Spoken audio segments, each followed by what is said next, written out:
Hello student, welcome back to my YouTube channel Student Study Point, and I hope that you all are fine. So let's move on to a new topic which is to be just discussed today. So let's start. Hello student, 11th class 5th chapter में next video में हम बात करेंगे numerical part की जो example होते हैं chapter के बीच में। तो उसमें जो एग्जाम्पल है वो ये है कि कोई वस्तु या एक बंदूक की जो गोली है, ठीक है, वो क्या होती है, एक लकड़ी के गुटके से टकराती है जाकर। तो जो वस्तु जो बंदूक की गोली है, ठीक है, उसकी जो वेलोसिटी है वो u बराबर 90 मीटर पर सेकेंड क्वेश्चन में लिखी हुई है, यानी दी हुई है। अब उसने कहा उसका जो द्रव्यमान है गोली का, वो द्रव्यमान है 0.04 kg, ठीक है। और उसने कहा कि जब वो लकड़ी के गुटके से टकराती है तो लकड़ी के गुटके में अंदर कितना 60 सेंटीमीटर अंदर जाती है और रुक जाती है।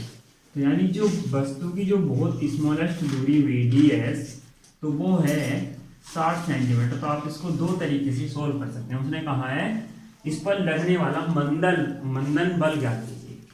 तो मंदन बल ज्ञात करना तो यानी F ज्ञात करना, तो F बराबर होता क्या है ma। तो आपको m तो मिला हुआ है लेकिन a आपके पास नहीं। a निकालने के लिए हम क्या करेंगे, देखिए दो तरीके से ये कर सकते हो आप। या तो गति के थर्ड समीकरण गति की थर्ड इक्वेशन से आप a का मान निकाल सकते हैं, या आप कर सकते हैं अवरोधन दूरी के सूत्र से। अवरोधन दूरी, तो अवरोधन दूरी में क्या है कि डायरेक्टली फॉर्मूला होता है a बराबर या ds बराबर minus u square upon 2a, ठीक है। ds बराबर माइनस के u स्क्वायर अपॉन 2a। या तो आप डायरेक्टली इस फॉर्मेट को लगा सकते हैं, या आप लगा सकते हैं इससे नेक्स्ट थर्ड इक्वेशन, यानी v स्क्वायर बराबर u स्क्वायर प्लस 2as को, ठीक है। इन दोनों को आप किसी तरीके से यूज कर सकते हैं। अब यहाँ इसमें क्या है कि आप जब यहाँ से यूज करते हैं तो इसका मान आता है, देखिए 60 सेंटीमीटर को आप जब मीटर में कन्वर्ट करेंगे तो 60 into 10 to the power minus के 2, यानी 10 की पावर माइनस 2 से आप मल्टीप्लाई कर इसको मीटर में कन्वर्ट कर सकते हैं। u की वैल्यू है माइनस के 9 माइनस आएगा 90 का स्क्वायर अपॉन 2 इंटू a की वैल्यू आपको फाइंड आउट करनी है। तो a इज इक्वल टू आ जाएगा माइनस के 8100 upon 2 into 60 into 10 to the power minus के 2। आप इसको सोल्व करेंगे तो वैल्यू आ जाएगी माइनस के 6750 मीटर पर सेकेंड स्क्वायर, ठीक है। ये आपकी क्या हुई, a की वैल्यू आपकी आ जाएगी। अब उसने कहा बल निकालिए, तो F देखिए माइनस चिन्ह केवल क्या रिप्रेजेंट करेगा, मंदन त्वरण को प्रदर्शित करेगा, मंदन त्वरण को। तो अब आप क्या निकालेंगे, F इंटू a निकालेंगे, क्योंकि हमें तो केवल बल की गणना करनी है और माइनस केवल रिप्रेजेंट कर रहा है मंदन को। तो आप यहाँ लगाएं या ना लगाएं, अगर आप लगाएंगे तब भी क्या होगा, इसमें मंदन को रिप्रेजेंट करेगा, और अगर आप नहीं लगाएंगे तो आप वो केवल बल की वैल्यू निकल के आ जाएगी। तो m कितना है, m की वैल्यू है 0.04 इंटू 10 टू द माइनस के 6750 मल्टीप्लाई करेंगे तो 270 न्यूटन। ये आपका बल आ जाएगा जो वस्तु पर लगने वाला है, यानी गोली पर गुटका लगाने वाला है। नेक्स्ट क्वेश्चन है, देखिए एक क्रिकेट का खिलाड़ी है, तो जो गेंदबाज है उसने क्या किया, गेंद को बॉलर की तरफ फेंका, वो सॉरी बैट्समैन की ओर फेंका, और बैट्समैन ने क्या किया, जस्ट बॉलर की दिशा में ही क्या कर दिया, उसको बिना किसी स्पीड के चेंज के, बिना कोई परिवर्तन के उसकी वेलोसिटी में, और वस्तु को उसी की दिशा में वापस हिट किया। अब हिट करने का मतलब क्या हुआ कि केवल डायरेक्शन अपोजिट की वेलोसिटी चेंज नहीं की। तो अगर जाने की डायरेक्शन ये है तो ये पॉजिटिव हुई, तो आने की डायरेक्शन क्या हुई, नेगेटिव। तो आवेग की गणना करनी है, आवेग की गणना करनी है। तो देखिए उसमें वेलोसिटी हमें दे रखी है, वेलोसिटी दे रखी है 12 मीटर पर सेकेंड, ठीक है। द्रव्यमान दे रखा है m 0.15 kg, ठीक। अब उसने कहा आवेग निकाले, तो आवेग से मतलब है डेल्टा p, यानी संवेग परिवर्तन से।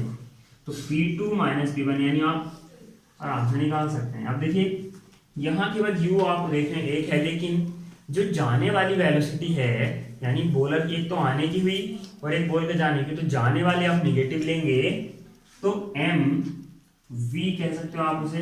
तो v इज इक्वल टू आ जाएगा -12। क्यों? क्योंकि ये जस्ट अपोजिट डायरेक्शन है किसकी, u की। तो M V minus M U, आप इसको सोल्व करेंगे तो एम आप कॉमन निकाल लीजिए, तो v माइनस यू वैल्यू रखेंगे तो ये आपका आ जाएगा m 0.15 इंटू -12 और -12, तो 0.15 इंटू -24 आ जाएगा आंसर 3.6 न्यूटन। ठीक है, और ये माइनस में आएगा तो इसका देखिए, माइनस का केवल मतलब ये है कि यहाँ ये आप उसके लिए आप कह सकते हो कि जो डायरेक्शन हमारे पास संवेग परिवर्तन किया है उसकी वजह से है। ठीक है, बाकी और यहाँ इस तरह से कोई मतलब नहीं है ज़्यादा, इसका जो न्यूमेरिकल वैल्यू होगी बल्कि वो कितनी है 3.6 न्यूटन। ठीक है, नेक्स्ट क्वेश्चन है थर्ड। देखिए इसमें एक कंडीशन और है, सपोज दैट आप ये मान के चलिए कि कोई बॉल अगर कोई एंगल क्रिएट करती धरातल से बैट पर आते हुए, ठीक है, इस तरीके से, तो यहाँ ये अगर एंगल होता थीटा तो ये एंगल भी थीटा होगा। अब ऐसे कंडीशन में क्या होता है कि ये वाली जो कंडीशन है जस्ट इस तरह की है कि वस्तु गई और वस्तु वापस आ गई। लेकिन इस कंडीशन में थोड़ा बस चेंज है कि जब आप इसका घटक निकालोगे एम यू, ये आ जाएगा साइन थीटा और ये वाला आ जाएगा एम यू साइन थीटा। ठीक है, ये दोनों एक दूसरे को क्या कर देंगे, कैंसिल कर देंगे ऊर्ध्वाधर घटक। लेकिन जो आपके क्षैतिज घटक होते हैं एम यू कोस थीटा, क्या एम यू कोस थीटा। तो एक की डायरेक्शन आने की होती है तो दूसरे की डायरेक्शन जाने की होती है। तो दोनों अगर आप जब आप संवेग परिवर्तन निकालते हैं तो 2mu कोस थीटा आपका संवेग परिवर्तन निकल के आता है। ठीक है, तो अगर ऐसी कंडीशन होती है तो आप इस तरीके से इस फॉर्मेट के क्वेश्चन को हल कर सकते हैं।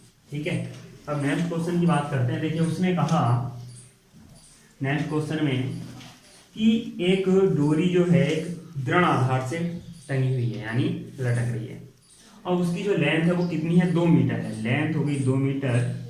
ठीक है, और उस पर एक 6 किलोग्राम का पिंड क्या है, बंधा है। 6 किलोग्राम का एक पिंड बंधा है, तो इसका वेट कितना हुआ, 6 इंटू 6 इंटू 10, तो यानी 60 न्यूटन का। ठीक है, ये जी देखिए W बराबर mg होता है तो इसलिए जी का मान 10 लगाया। अब बात करते हैं, उसने कहा कि डोरी के मिड पॉइंट से, यानी अगर आपकी डोरी में यहाँ लटका दूंगे, जितना आधार से एक डोरी है, तो डोरी के मिड पॉइंट से ये पहले डोरी हो गई इस तरह से सीधी। ठीक है, और अब क्या किया उसने कि डोरी का जो मिड पॉइंट है उससे यहाँ इस तरह से 50 न्यूटन का उसने फोर्स क्रिएट कर दिया है। 50 न्यूटन का फोर्स क्रिएट किया हुआ है। ठीक है, अब होता क्या है कि आप इसको क्या कीजिए इस तरीके से, अब यहाँ T1 और T2 आपके दो क्या होंगे, तनाव होंगे। T1 और T2 दो क्या होंगे आपके, तनाव होंगे। यहाँ T2 और यहाँ T1। ठीक है, ये हो गया थीटा आपका। तो इसकी डायरेक्शन आपकी होगी ऊपर, अगर आप इसको निकालेंगे तो T1 कोस थीटा। ठीक है, और आप इसको निकालेंगे तो यहाँ एक जो वस्तु टंगी है 6 किलोग्राम की, तो वो नीचे की ओर फोर्स लगा देगी कितना, 60 न्यूटन का। ठीक है, यहाँ वस्तु देखिए ये जो है ये क्या होगी, यहाँ इस T1 साइन थीटा का मान होगा, यानी आप इस T1 का क्या हुआ है, ऊर्ध्वाधर घटक हुआ, और ऊपर वाला क्या हुआ, कोस थीटा हुआ, यानी क्षैतिज घटक हुआ। तो इस कंडीशन में उसने क्या है, फोर्स लगाए हुए हैं। तो यहाँ देखिए 50 न्यूटन के बल को कौन बैलेंस कर रहा है, T1 साइन थीटा बैलेंस कर रहा है। तो यानी T1 sine theta is equal to क्या आ जाएगा, 50 न्यूटन। ठीक है, तो देखिए उसने कहा ये जो एंगल बना हुआ है ये एंगल बताना है आपको। तो T1 कोस थीटा किसको बैलेंस कर रहा है, 60 न्यूटन को। तो T1 cos theta is equal to 60 newton. तो आप वैल्यू अब क्या कीजिए, देखिए कोण निकालना, तो मैंने पहले ही बताया साइन कोस जब दो चीजें हों तो आपको एक ही एंगल में कन्वर्ट करना होता है। तो आप क्या कर लेते हैं, tan थीटा में कन्वर्ट कर लेते हैं। तो sine T1 sine theta upon T1 cos theta equal to 50 upon 60। तो T1 से T1 cancel, sine theta upon cos theta is equal to tan theta, यह आ जाएगा 5/6। तो theta is equal to tan inverse 5/6। आप इसको अगर लगभग सोल्व करना चाहें तो ये निकल के आएगी 40 डिग्री की वैल्यू निकल के आएगी आपकी थीटा की। तो ये आपका क्या होगा, क्वेश्चन का सोल्यूशन। ठीक है, तो आई होप कि आपको तीनों क्वेश्चन समझ में आए हो। तो थैंक यू फॉर वॉचिंग, और लाइक और सब्सक्राइब करना, शेयर करना।